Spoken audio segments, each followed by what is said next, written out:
Ang pamilya ay ang pinakamahalagang unit ng society, ano po. At dahil nga sa pamamagitan ng pamilya, pinakamaliit pero napakahalagang unit ng society, dahil ang uri ng society ay nagmumula sa uri ng pamilya na napapabilang sa society ito. Mula sa Ephesians chapter 5 verses 22 hanggang sa dulo. Ang sabi dito, wives, submit to your own husbands as to the Lord. For the husband is the head of the wife, even as Christ is the head of the church, his body, and is himself its Savior. Husbands, love your wives as Christ loved the church and gave himself up for her. And chapter 6, children, obey your parents in the Lord, for this is right. Honor your father and your mother. This is the first commandment with a promise that it may go well with you and that you may live long in the land. At maliwanag nga po dito sa ating binabasa kung ano-ano po yung tungkulin ng bawat bahagi ng isang pamilyang Pilipino, lalo na tayo na mga Kristiyanong pamilyang Pilipino. At kapag sinabi po natin na miyembro ng isang pamilya, ito po siyempre ay ang ama, ang ina, pati po yung mga anak. Yung extended family siguro, miyembro ng family, mga lolo at lola, mga uncle at mga tito or tita, yan po ay extended family. Pero ang tinutukoy po dito yung nucleus family. Ito nga po ay yung ama, yung ina, pati na po yung kanilang mga anak. Una po na makikita natin dito yung role po ng mga ina na ang sabi po ng banal na kasulatan, kinakailangan siya mag-submit sa kanyang husband. Ano po?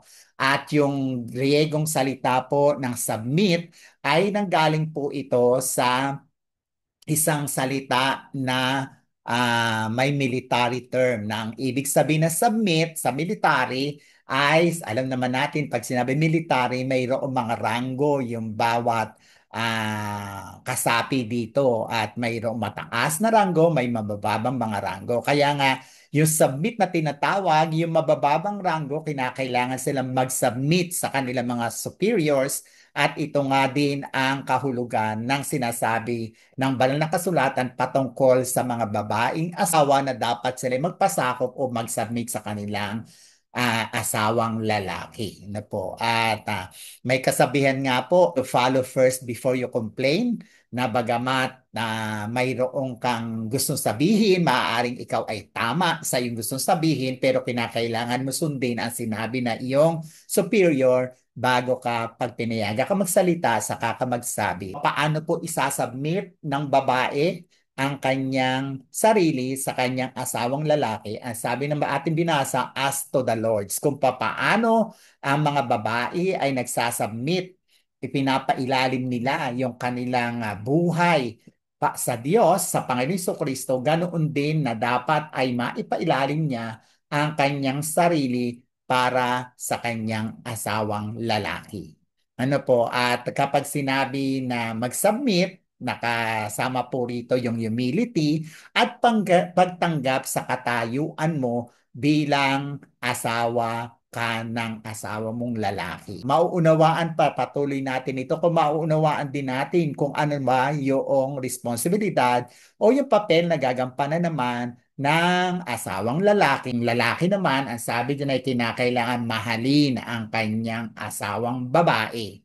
No, dahil kapag yung lalaki ay nagpakita ng pagmamahal sa kanyang asawang babae, yung asawang babae din naman ay madaling magpapailalim o magsasabit ng kanyang kaisipan at kanyang kalooban at pagsunod sa kanyang asawang lalaki. So, mamahalin, pagmamahal ng lalaki sa kanyang asawang babae at kung papaano na yung pagsasubmit ng babae as to the Lord's, gayon din naman ang modelo ng pagmamahal ng lalaki sa kanyang asawang babae ay kung papaano minahal ng Panginoon Kristo ang kanyang iglesia. Ang tawag po dito na pagmamahal ay yung agape love.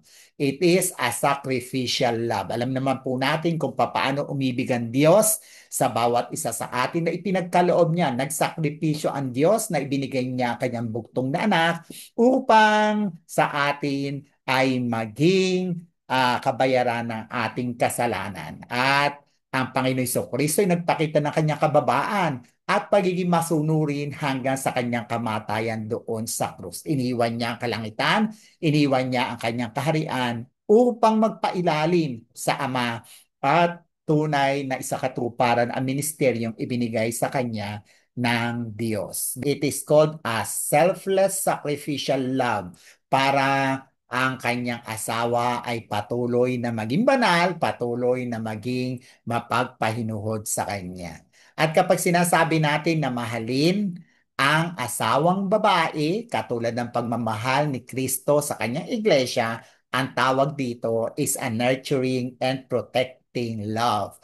Isang pagmamahal na itinitreat ang iyong asawa na parang ikaw iyo din siyang katawan. Kaya nga sa banal na kasulatan makikita natin na kapag ang isang babae at isang lalaki nag-asawa na itinuturing silang iisang katawan. At yung katawan ng lalaki ay pag-aari na ng babae at yung katawan naman ng babae ay pag-aari na ng lalaki. So, a woman a wife is an extension of the body of the husband, and in the same manner, the husband is also an extension body of the wife. At pag sinabi nurturing and protecting, tunay na kasama ng kanyang pagmamahal ay yung lalaki ang magpo-provide ng lahat ng pangangailangan at gagawin niya ang lahat na kanyang magagawa o may maprotektahan ang kanyang asawa sa lahat ng uri ng harm, physical,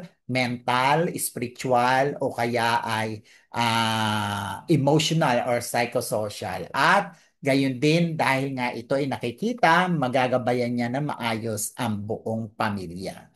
At hindi na din naman natin maiaalis na maging ang yung mga bata din naman ay mayroon namang katungkulan na tunay na maging masunurin sa kanyang nanay at tatay. Ang inyo pong katungkulan ay mahalin, isa sa 10 utos na ibinigay po ng Diyos kay Moses na honor thy mother and thy father, at ito lang yung kautusan na mayroong pangako, hahaba ang inyong buhay. Kaya nga, kung ang mga mananampalataya ay mahaba ang buhay sa lupa, ibig sabihin niya nagmahal, pinarangalan ang kanyang mga magulang, no? At yung mag-asawa naman, ang tinatawag naman ay patuloy nila na ipapakita ang kanilang nurturing para sa Panginoon upang ang kanilang mga anak ay patuloy na lumaki sa turo ng banal na kasulatan. No, yung family training. Kaya sasabi ni Haring Solomon, train up a child in the Lord while he is young, and when he is old, he will not depart from it. Habang bata pa, mauhutok pa, at yung mga alam natin na nagbunga sa atin na magandang ugali kung papaano tayo ni-nurture ng ating mga magulang, gawin din natin yun sa ating mga anak. At kung hindi man perfecto ang ating mga magulang, may mga pagkukulang, alam natin na ito ay hindi nakabuti sa atin, i-extend naman natin ito sa ating mga anak sa pamamaraan na tama. At kinakailangan tayo bilang mga magulang ay maging godly example sa ating mga anak. Maging representative tayo ng ating Panginoon Kristo sa ating pamilya. Tunay na hayaan natin ng ating mga buhay bilang mag-asawa ay refleksyon ng Panginoong Kristo. Dahil ang isang modelong pamilya ay hinalintulad ni San Pablo sa isang iglesia. Kung papaano dapat si Jesus ang puno ng iglesia, ang puno ng simbahan, gayon din naman ang ama, ang siyang puno ng pamilya, at sekundarya dyan ay ang kanyang asawang babae, at sa kanilang pagiging modelo na makadiyos, magiging maayos ang buong pamilya. At kinakailangan lumalago ang isang iglesia, ang isang simbahan sa ulo ng Paniso Kristo, iyon din naman ang gawin na mag-ina o mag-asawa sa kanyang buong pamilya.